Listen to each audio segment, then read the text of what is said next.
This year, a trio of economists were awarded the Nobel Prize for their work to alleviate global poverty. Their research helped more than 5 million children in India benefit from remedial tutoring in schools.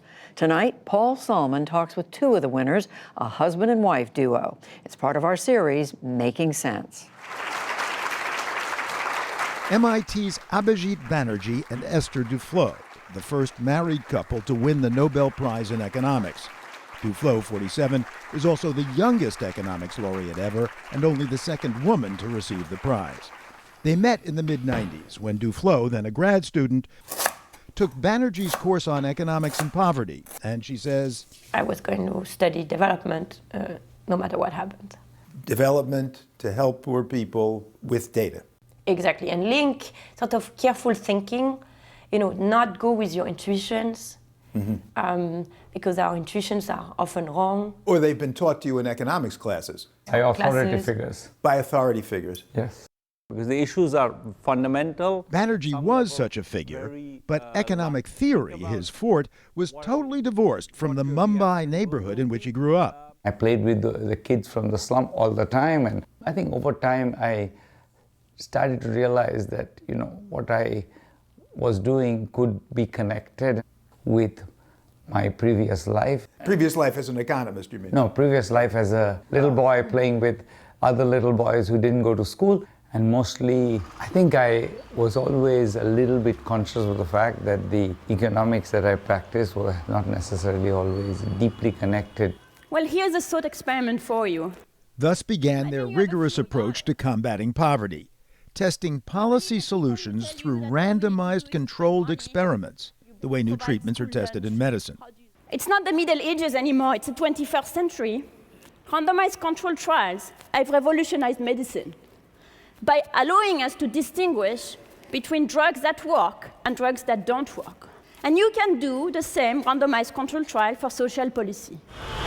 How to improve the dreadful state of schooling in India, for example, at the lowest cost. So you could think of any number of solutions to address this problem, giving more textbooks, cutting class size, giving incentives to teachers. Once you think in the scale of the Indian school system, these are massive resource implications.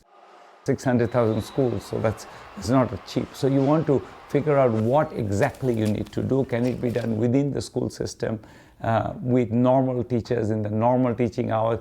And what emerged from the experiments was a simple cost-benefit conclusion. Teach students what they don't know in dedicated classes rather than one size fits none. But the team isn't known only for finding out what works, but what doesn't. In a word, debunking. One of the places where we partially debunked was microcredit. Microcredit was kind of the flavor of 2000. Was it ever? And well before 2000. Micro-lending, small loans to small entrepreneurs. I did a NewsHour story in 1994 in Pine Bluff, Arkansas, where entrepreneurs like hair weaver Jessie Pearl Jackson were having trouble getting bank loans. Here, you have to have money to get money. Then you don't need the money anyway. So I don't understand the banking process. If you don't have it, you don't get it. Instead, she applied for and got a $7,000 loan and business advice from a nonprofit based on the idea of Nobel Peace Prize winner Muhammad Yunus. To create a job, I need money, and bank will not lend me money. Once you have a microenterprise coming up, you are allowing a person to show his worth and her worth. It sounded great, looked great, but this was anecdata based on a tiny sample. The randomized controlled trials in India were anything but. So these were 104 neighborhoods in the city of Hyderabad. 52 were going to get microcredit now, 52 will get in 2 years.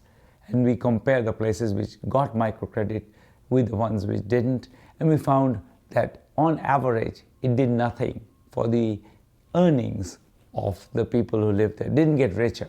You realize, of course, that for me and for our audience, this is an extremely depressing result. But it was extremely depressing for us too. But for the few people who already had a business before, there is actually a positive effect.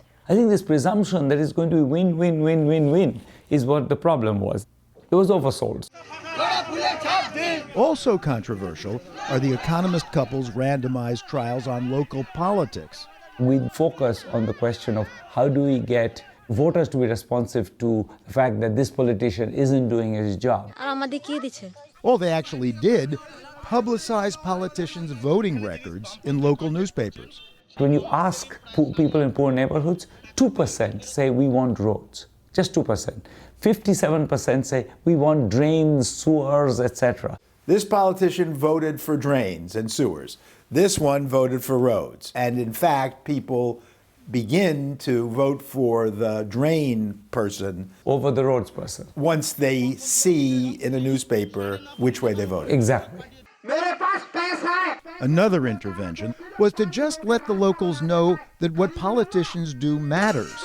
Informational theater. Street plays, street actors. And we see people deciding, hey, I'm going to try this out. More candidates for office. Yes. In the places where the was play was staged as opposed to the places where it was not. And the second consequence is that the incumbent got fewer votes. The incumbent got fewer votes. And even more importantly, the worst incumbent are the ones that get completely clobbered. Completely clobbered. Clobbered. They get zero. So the next intervention we did is we told people 2 years from now, we're going to put out a report card on you, okay? And indeed, when you do that, they start building those drains or whatever they want to do. Who would have guessed? But that's what the Duflo-Banerjee research is all about.